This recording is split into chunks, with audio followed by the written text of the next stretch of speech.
ما در هر کجای این سرزمین بزرگ، زیبا و غنی که به دنیا آمده باشیم، با هر زبان و گویشی از مسلمان و زرتشتی و مسیحی و کلیمی خودمون رو پیش و بیش از هر صفت دیگه‌ای ایرانی میدونیم و وقتی میگیم ایرانی هستیم در واقع داریم پشتوانه وسیعی از تاریخ باشکوه، دانش و فرهنگ و سنت‌های آشنا و ویژگی‌ها و باورهای مشترکمون رو به خودمون و دیگران یادآوری می‌کنیم. سفر برای من فرصتیه برای کشف دوباره این ویژگی‌های مشترک و آشنا شدن با بخش پنهانی از هویت ایرانی خودم و البته افتخار کردن به اینکه من هم به عنوان یک ایرانی در همه این داشته‌های ارزشمند سهیمم.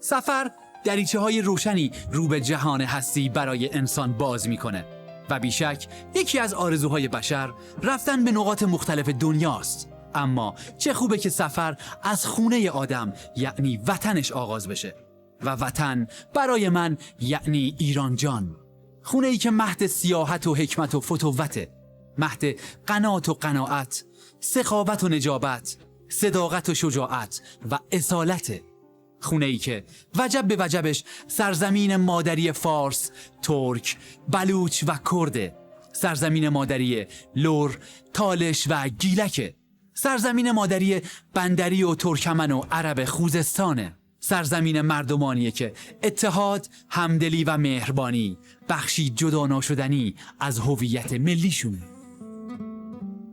سلام، من جواد قارایی هستم. یه ایرانگردم. ایران رو کشوری منحصر به فرد میدونم و قراره در سفرهایی که به بکرترین نقاط ایران دارم زیبایی‌های کشور عزیزم رو به شما هدیه کنم. کشوری که با تمام وجودم به اون افتخار میکنم.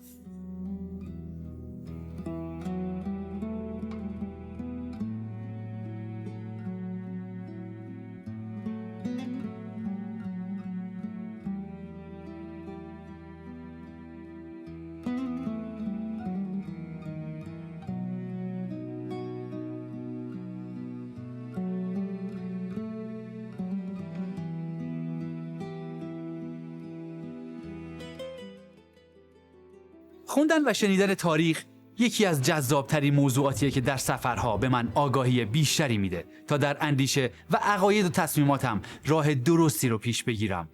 با جستجو در تاریخ افرادی رو میبینم که برای مدتی در سرزمینی حکومت کردن و راه و روش خودشون رو در حکومت داشتن و به زبان خاصی با هم صحبت میکردن و از دین و آیینی به خصوص پیروی میکردن. نوشته‌های به جا مونده از اونها چه بر الواح گلی، چه بر کتیبه‌ها یا سکه‌ها و کتاب‌ها مشخص میکنه که فاتحان اون دوره تاریخی چه کسانی بودن و چه راه و روشی داشتن و چه تأثیراتی بر زندگی اجتماعی، اقتصادی، فرهنگی و معنوی مردمانشون داشتن.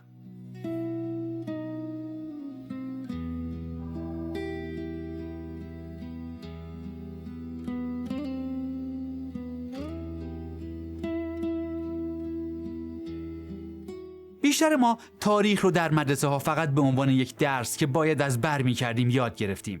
اما در حقیقت تاریخ برای از بر کردن نیست، بلکه باید با تاریخ و درک درست اون تصمیمات مهم و بزرگ زندگی رو گرفت. آثار تاریخی نه تنها به عنوان اثری ارزشمند، بلکه به عنوان بخشی مهم از هویت یک سرزمین و یک ملته و میشه با مطالعه بر روی اونها سرنخ‌هایی در مورد شیوه حکومت و فرهنگ و تمدن مردم اون دوره و منطقه پیدا کرد. سفر به نقاط تاریخی همیشه برای من جذاب و درس‌آموز بوده، اما سفر به یکی از تاریخ سازترین نقاط کشوری که به باور بسیاری از دانشمندان قلب تاریخ و تمدن جهان محسوب میشه برای من از جذابیت بیشتری برخورداره. سفر به استان بزرگ فارس در قلب ایران جان.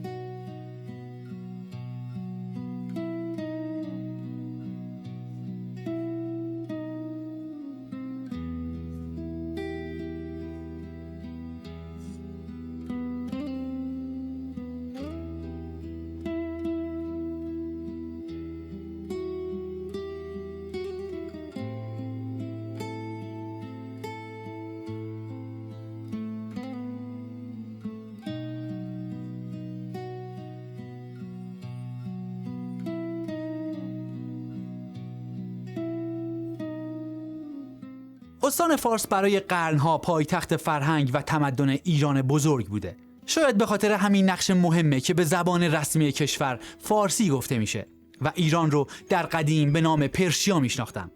از باربد نوازنده تا سلمان فارسی و ابن مغله مخترع خط فارسی تا حافظ و سعدی و حلاج و ملا صدرا و میرزای شیرازی همگی اهل فارس بودند و این استان با حضور مزار حضرت شاه چراغ علیه السلام سومین حرم اهل بیت در ایران به حساب میاد.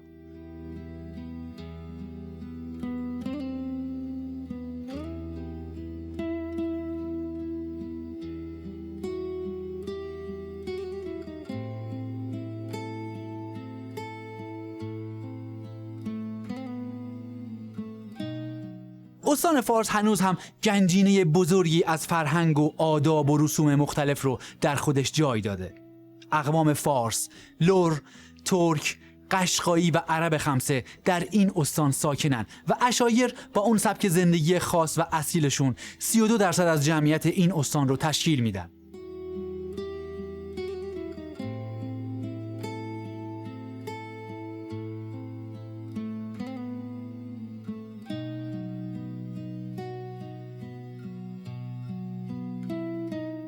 تاریخ استان فارس با تاریخ سلسله ساسانی، آخرین حکمرانان ایران بزرگ پیش از اسلام، گره خورده. امپراتوری ساسانی آخرین سلسله ایران باستانه که با پیروزی اردشیر بابکان بر اردوان پنجم بنیانگذاری شد. اردشیر بابکان حکومت ساسانی رو تأسیس کرد و شاپور ساسانی اونو به اوج شکوفایی و قدرت رسوند.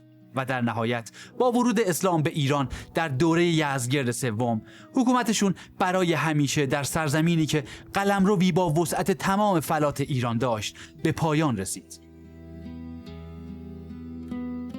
ساسانیان خط و زبان منحصر به خودشون رو داشتن و از دوره ساسانی آثار تاریخی زیادی به جا مونده که معماری، هنر و فرهنگ مردم ایران در این دوره رو به ما معرفی میکنه. در کتیبه‌های مربوط به دوره ساسانی کاملا هویداست که هنر و معماری اون دوره بر اساس اندیشه‌های مذهبی شکل گرفته. در میون آثار به جا مونده از تاریخ ساسانی که به نوعی با هم گره خوردن، به چیزی برمیخوریم که امروزه به اون محور ساسانی گفته میشه. محور ساسانی فارس در 3 شهرستان این استان قرار گرفته و در پهنه‌ای به وسعت 200 کیلومتر واقع شده که شامل کاخ ساسان در سربستان، مجموعه فیروزآباد و مجموعه آثار دوره ساسانی بیشاپور کازرونه. در مسیرم به سمت هدف اصلیم به استان فارس شاهد 2 سنگنگاره از این آثار بودم. آثاری مهم و با ارزش که در کنار جاده شیراز به فیروزآباد در یک فضای باز و کوهستانی به دلیل نبود اعتبار لازم به حال خودش رها شده بود. سنگنگاره تاجگذاری اردشیر بابکان سرسلسله امپراتوری ساسانی در حاشیه دره پیش از ورود به فیروزآباد بر پیکره سنگی کوه قرار گرفته. این سنگنگاره سنت سنگنگاره تراشی ساسانی رو بنیان نهاده و در اون اهورامزدا در حالی که ایستاده مراسم تاجگذاری اردشیر رو انجام میده و حلقه کیانی پادشاهی رو از بالای یک مجمر آتش به اردشیر تقدیم میکنه. پشت سر اردشیر کودکی وجود داره که احتمالاً ولیعهد یعنی شاپور اوله و 3 نفر از بزرگان در کنار این کودک به حالت احترام ایستادن. اما اثر بعدی که در این مسیر توجه منو به خودش جلب کرد سنگنگاره‌ای بزرگ با جزئیاتی بیشمار بود. این سنگنگاره صحنه‌ای از نبرد پیروزمندانه اردشیر بابکان بر علیه آخرین پادشاه اشکانی یعنی اردوان پنجمه.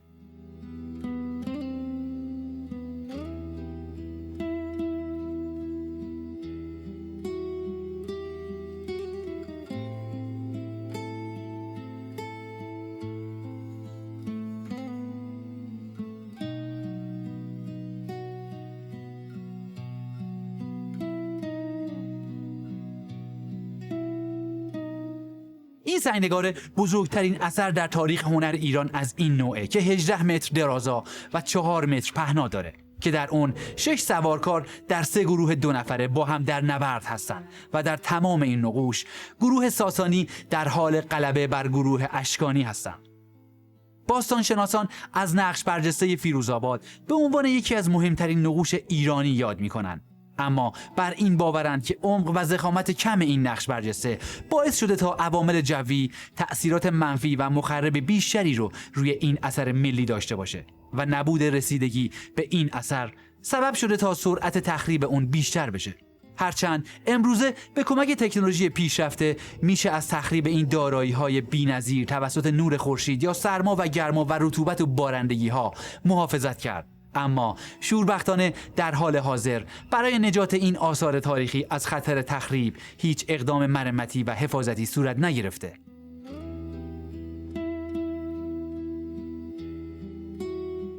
از اردشیر بابکان آثار مهم دیگه‌ای هم باقی مونده که یکی از مهمترین اونها کاخ اردشیر بابکان.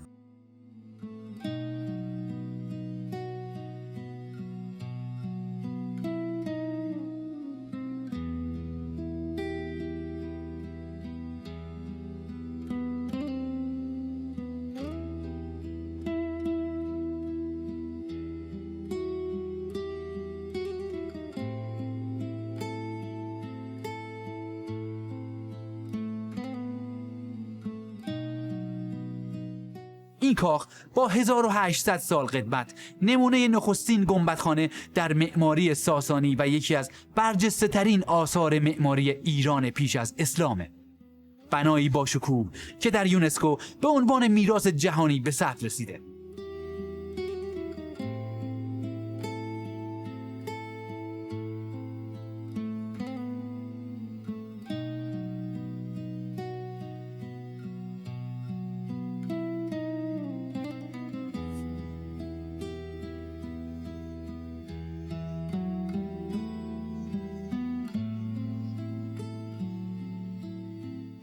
وای خدای من، باورم نمیشه چه شکوه و عظمتی.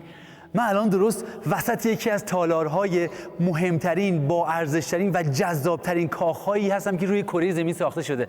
اون هم کاخی که حدود 1800 سال پیش توسط اردشیر ساخته شده. اردشیر اول برای اینکه حکومت خودش رو پایه‌گذاری کرده بود، اینجا رو محل زندگی و حکومت و حکمرانی خودش قرار داد و از اینجا بر ایران حکومت می‌کرده.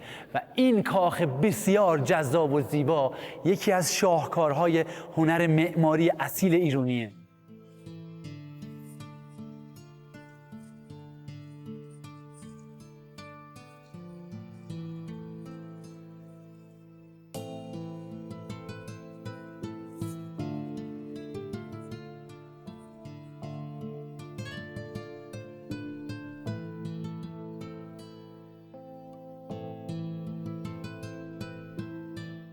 ساسانیان سلسله‌ای بودند که نیروی پرقدرت و مرکزی رو بنیانگذاری کردند و با تنظیم یک برنامه و سازمان اداری کارآمد در امور آبیاری، شهرسازی، معماری و صنعت حکومت خودشون رو گسترش دادند. به گفته رومن گریشمن، باستانشناس معروف، ساسانیان حکومتی ملی تأسیس کردند که متکی به دین ملی و تمدنی بود که شاید در سراسر تاریخ ایران نظیری نداشته. آثار و بقایای شهرهای بزرگ این دوران و وسعت و پراکندگی نقوش برجسته در کنار جاده‌های ارتباطی، کاروانسراها و پل‌ها و آثار سایر صنایع بجامونده نشونه تمرکز قدرت و ثبات سیاسی و اجتماعی و اقتصادی این سلسله در جامعه اون روزگار ایرانه. نگاه به گچبری‌های زیبای پشت سر من بکنید که متعلق به 1800 سال پیشه و نیاکان و هنرمندان ما به زیباترین شکل ممکن بر روی دیواره‌های این کاخ عظیم و باشکوه در آوردن و باعث جذاب‌تر شدن این کاخ شدن. و اون چیزی که من دارم الان از بینش رد میشم، دیوارهایی که بسیار ضخیم و قطوره و حدود 5 متر ضخامت داره. یکی از نکات جالبش اینه که این 5 متر دیوار از این پایین ستون‌ها که به سمت بالا رسیده، از 5 متر تا به 35 سانتی متر رسیده. یعنی در حقیقت پایین این دیوارها و پایین این ستونهای ضخیم و قطور کاخ اردشیر از 5 متر شروع می شده و تا اون بالای طاق که ارتفاعش از این پایین تا اون بالا حدود 22.5 متر هست، به 35 سانتی متر می رسیده. در دوران ساسانی که ایرانی‌های موحد در دانشگاه جندی شاپور پیشتاز دانش روزگار خودشون بودند و در دوران تمدنساز اسلامی که ایرانی‌های مسلمان در حال هدایت کاروان علم بشری بودند، اروپایی‌ها در دوران تاریک قرون وسطی در عقب‌ماندگی فرهنگی و اجتماعی به سر می‌بردند.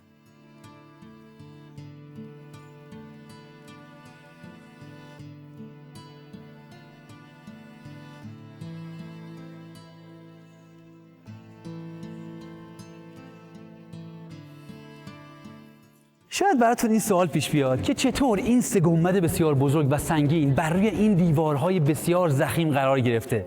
جواب این سوال در کنج هر دیواره. فیلپوش یا سکنج یکی از شاهکارهای معماری ایران باستانه که در حقیقت پل ارتباط بین تبدیل مربع به گنبد یا همون دایره میشه و بدون اینکه این سکنج‌ها قرار بگیرن، این گنبد بسیار بزرگ بر روی دیوارهای تالار غیر ممکنه که بتونه قرار بگیره و ساخته بشه. با دیدن این بنای بسیار باشکوه و این محاسبات بسیار پیچیده و ظرافت‌ها و هنر ایرانی، چطور میشه ما به نیاکانمون افتخار نکنیم؟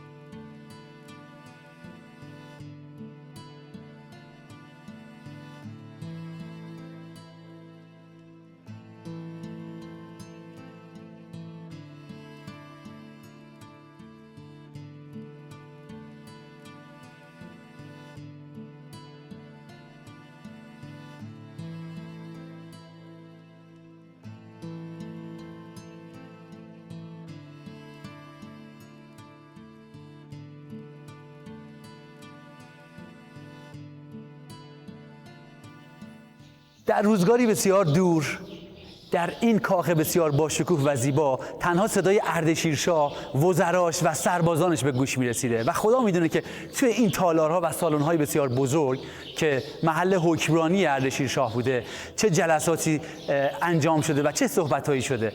اما امروز که من اینجا ایستادم و دارم با شما صحبت میکنم، فقط صدای گنجشک‌ها، کبوترها و برخی از گردشگرانی به گوش میرسه که اینجا میان برای اینکه عکاسی بکنن، لذت ببرن از هنر و تاریخ و فرهنگ اصیل ایرانی و اینجا رو ترک میکنن.